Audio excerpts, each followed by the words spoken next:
With the final war approaching, it has been made clear that the Celestial Dragons are doing everything they can to maximize their forces. And now we realize with the God's Knight's invitation to Loki that the most elite of the elite warriors of the Blue Seas are being offered the coveted position of a God's Knight. There will be other powerful fighters, characters who we already know, who will be getting this invitation as well. And in fact, Oda has already clearly set up a few characters in particular to join the God's Knights for the final war, to take the side of the Celestial Dragons against the world. Most notably, even the Marine Admiral Green Bull has very blatantly been written from his introduction to become a God's Knight in the final war, as well as a couple of other notable familiar faces. Let me break down for you why the story is clearly setting up some of the God's Knights to fall in Elbaf, while at the same time setting up for new powerful replacements to be added before the final war, as well as why certain character stories have already been shaped to accept an invite to the ranks of the Celestial Dragon's private militia, such that by the time of the final war, the God's Knights will be one of the most powerful villain groups that we've ever seen in One Piece history. And if you want to eat really good food every day without ever having to worry about takeout, you can get 50% off Factor, the sponsor of this video. Factor sends you pre-made meals that are always fresh and are made by professional chefs, and planned by nutritionists to be healthy. Factor is absolutely perfect for me because if you're like me, you don't like to cook. Cooking is time consuming and it's draining at the end of a long day of work.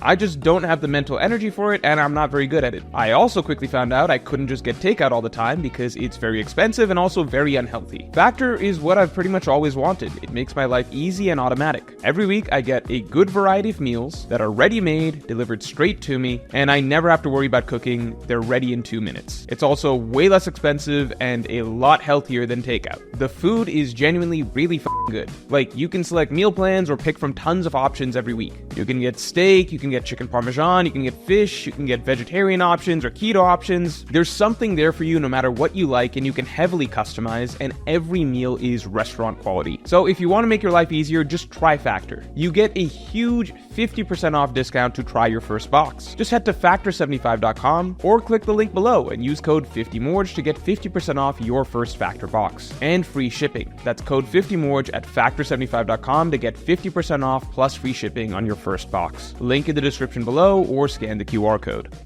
So that aside, to begin with, how do we know that a God's Knight worldwide recruitment is likely taking place right now? Well, the God's Knight's extremely persistent attempt to invite Loki immediately establishes that they are extremely intent on adding more strong warriors, and it is also extremely likely that Loki is not the only one. Loki may simply have been the first name on their list, as he is likely the only remaining Yonko-level figure on the seas who is not actively a direct enemy of the world government, but the God's Knight's list of options likely runs deep. And we can tell from Gunko, who seems to not be a natural-born Celestial Dragon, that historically the God's Knights have recruited non-Celestial Dragon members from the Blue Seas. It is likely that the conscription that is happening at the moment is driven by the Celestial Dragons' desperate need to bolster their forces however they can. That's the entire reason that they're trying to force the nation of Elbaf into their service. And that's the entire reason that now, after 6 years of imprisonment, the God's Knights have suddenly decided to reach out to Loki to join them. It's because of the final war. It's because now they need more strong fighters. And there is simply zero chance that Loki was the only one that they viewed as worthy. There are plenty of options on the Blue Seas for characters who may be at least as strong as the current God's Knights members, who would also be valuable additions. And especially considering that Loki has just rejected their invite, they will now most definitely be moving on to other options. This is even more guaranteed when you consider that at least some God's Knights will likely be taken out here in the Elbaf arc. I've explained in past videos that it is unlikely that the God's Knights as a whole will be defeated in Elbaf, but it is very likely that Oda is setting up for at least a few of them to be defeated here, opening the door for stronger replacements in the final war. We also saw a similar scenario in Egghead where Oda first debuted the Gorosei as opponents, but while he ended up saving most of them for the final war, Oda did have one, Saturn, permanently go down in Egghead to make room for a new, more formidable replacement to make the final war more exciting. The God's Knights will likely have a similar story in Elbaf. It does seem like the group as a whole will be saved to be defeated in the final war. But for the Elbaf conflict to actually have some sense of victory for the Straw Hats, at least some God's Knights will be defeated here. and then be replaced with even more formidable fighters to up the stakes for the final war. So this leads to the question, who would the Gods Knights be aiming to recruit, and who would be likely to agree?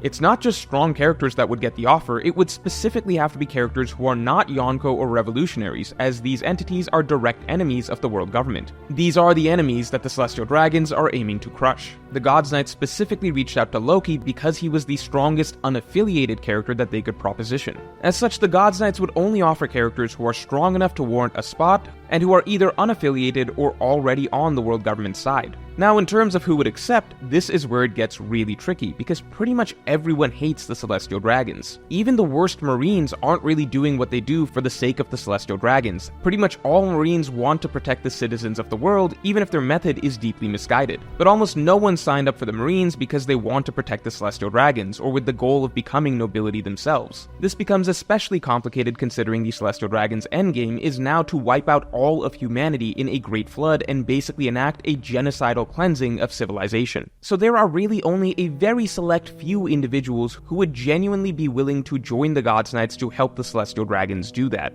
But there is one character in particular who jumps out who seems to have been practically written for that role: Green Bull. You might be asking, why would the Celestial Dragons remove an admiral from the ranks of the Marines and make him a Gods Knight? Aren't the admirals already the Celestial Dragons' subordinates? Well, that is true at the moment, but that is a very temporary dynamic. Once the Celestial Dragons begin their great cleansing to flood the world and wipe out all of humanity, the Celestial Dragons and the Marines will be splitting ways. Oda has even been symbolically separating them over and over ever since Wano. Because remember, the Marines are ultimately just normal humans with friends, families, loved ones, and so on who want to protect citizens. Even if some of them end up committing evil acts, it's generally because they have been brainwashed into believing it's for the greater good, meaning to protect the people of the world. There are no Marines whose goal is to protect the Celestial Dragons more than the innocent people of the world. Even Akainu directly opposes the goals of the Celestial Dragons when he feels it's not what the Marines should honorably be doing. None of the Marines want to kill all humans on the planet and flood the globe so that the Celestial Dragons can have it all to themselves. Well, none of them except this guy. Green Bull very emphatically checks off the three major requirements for a character agreeing to join the Gods Knights. First off, as an admiral, he is obviously most certainly strong enough to warrant an invite. There is a strong chance that Green Bull would be the second strongest member of the Gods Knights after Shamrock. Second, Green Bull personally desires more power and influence, and that is the main appeal of becoming a Celestial Dragon. Green Bull is literally introduced expressing that he wants more influence, but it's hard for him to get. He's introduced lamenting that he does not have as much influence as he would like, explicitly craving a higher status. That is the main pitch that the Gods Knights make. The biggest thing that they attempt to sell is how amazing life is joining the Celestial Dragons as one of the gods of the world. It's the very same reason that York wanted to become a Celestial Dragon. But most importantly, Green Bull is also, from the very start, completely bought into the philosophy of the Celestial Dragons, that they're gods who deserve to rule and to do whatever they want to inferior humans. Green Bull's entire opening monologue is something that would verbatim come out of a Celestial Dragon's mouth. The Celestial Dragons are the gods of the world. You have no human rights. This is how the world works. Humankind has lasted through the ages by creating and defining the inferior. Discrimination creates solace. It doesn't matter how many people die in this country because the law does not apply here. Ha ha ha, just try to stop me, I'll kill thousands of you.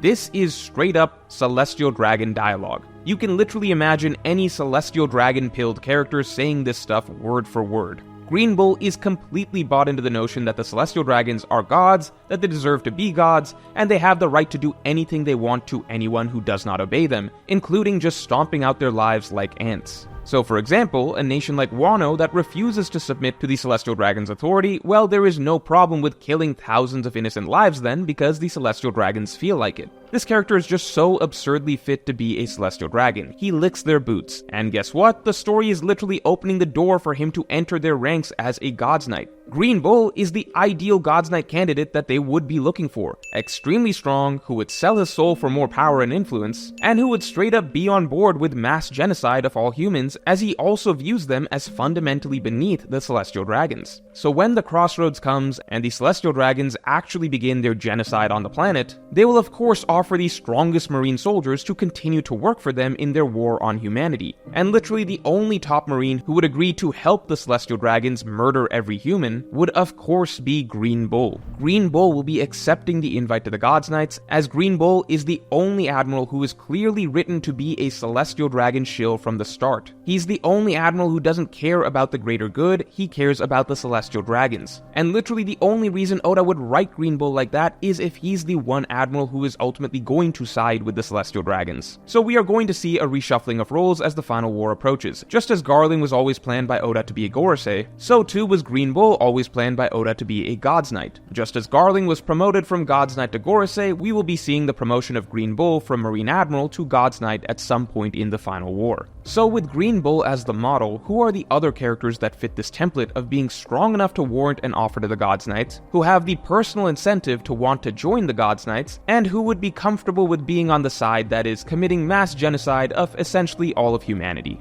Well, the next clear candidate is Rob Lucci. Much like Green Bull, Lucci is uniquely written as a world government soldier who genuinely reveres the Celestial Dragons and wants to serve them and reinforce their power over humans. Lucci is the only CP0 agent who is written like this. In fact, out of all of the world government forces so far, only Green Bull and Lucci are genuinely Celestial Dragon shills who specifically want to uphold the rule of the gods, rather than prioritizing protecting humanity. Now, Lucci is not Admiral level, but he is almost certainly strong enough to be a Gods Knight. From his showing so far, Lucci does seem like he may be in the tier of Yonko First Mates, which is a very high bar in the One Piece world. It's extremely unlikely that all of the Gods Knights are on the level of Yonko First Mates, and it's extremely unlikely that all the Gods Knights would be able to give Zoro this level of challenge, for example. Lucci is one of the stronger fighters in the One Piece world, and he is definitely one of the strongest among characters who are not pirates or revolutionaries. In fact, out of all the world government active soldiers, meaning the Marines and CP0,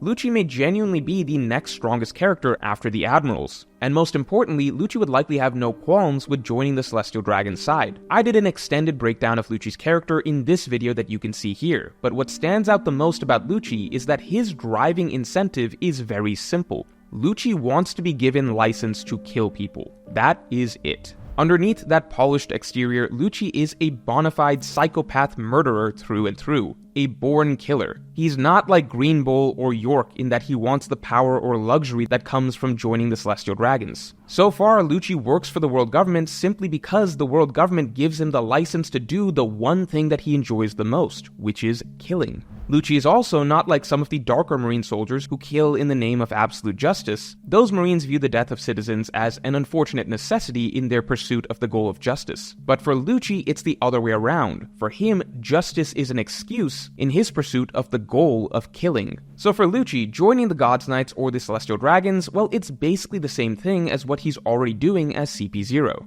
getting to kill on behalf of the Celestial Dragons. Lucci already enjoys this type of role. He's just going to be getting a promotion to keep doing it. And would Lucci have any problem whatsoever with killing off most of humanity? Fuck no. Lucci is genuinely one of the most deranged, cold-blooded characters in One Piece. As a 13-year-old child, he happily killed 500 innocent hostages on a mission. Even someone like Akainu only orders the death of innocents when they have the potential to become a threat. But Lucci will kill countless innocents if it's convenient, and he will genuinely enjoy doing so. This character is, much like Green Bull, the perfect Gods Knight, as killing humans is not an obstacle to Lucci's philosophies or morality, rather it is his primary pursuit, and being recruited to the side that is aiming to kill as many humans as possible fits perfectly with Lucci's desires. You could argue that Lucci did show some empathy for his comrade Kaku, but that simply means that Lucci does have a few specific people that he would rather not see die. But Lucci asking to spare Kaku does not mean that Lucci cares so much about Kaku that he would pass up on joining the Celestial Dragon's mission to kill as many people as possible.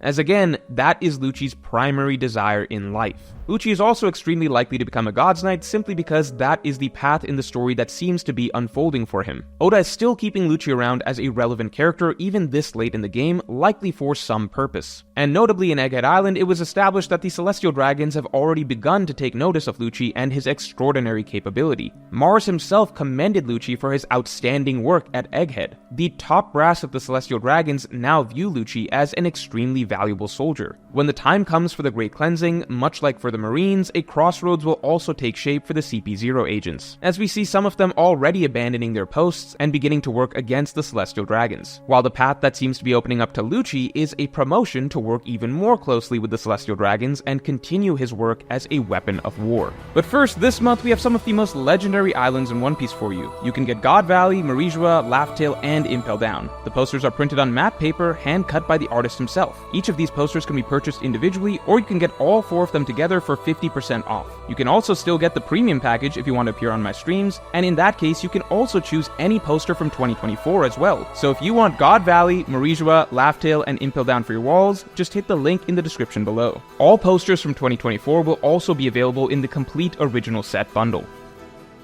And finally, the last clear point of potential for a God's Knight's invite would be the former Celestial Dragon Doflamingo himself. Now in this case the fit is perfect, but the question comes down to the personal feelings on both ends. Doflamingo is already an extremely strong fighter who fully believes in the same things that the Celestial Dragons believe, as Doflamingo was once one of them, and Doflamingo loves being a Celestial Dragon. By all rights, if Don Quixote Miosgord did not abandon the family's Celestial Dragon status, Doflamingo probably would have grown up to be one of the God's Knights, as Doflamingo is one of the strongest Celestial Dragon fighters that we've ever seen. However, the question now is, first of all, would Doflamingo even want to be accepted by the Celestial Dragons? At one point, that was Doflamingo's deepest desire, to be allowed back among their ranks. But as Doflamingo grew up, he eventually hated them and resented them to the point that today he would like to see them suffer. On the flip side, the Celestial Dragons rejected Doflamingo a long time back, and it's likely that they still dislike him today for how he's essentially been softly blackmailing them to do what he wants for years. So at the end of the day, would the Celestial Dragons ever give Doflamingo an offer to join the God's Knights, and would Doflamingo ever agree? I think it comes down to how many God's Knights they lose in Elbaf.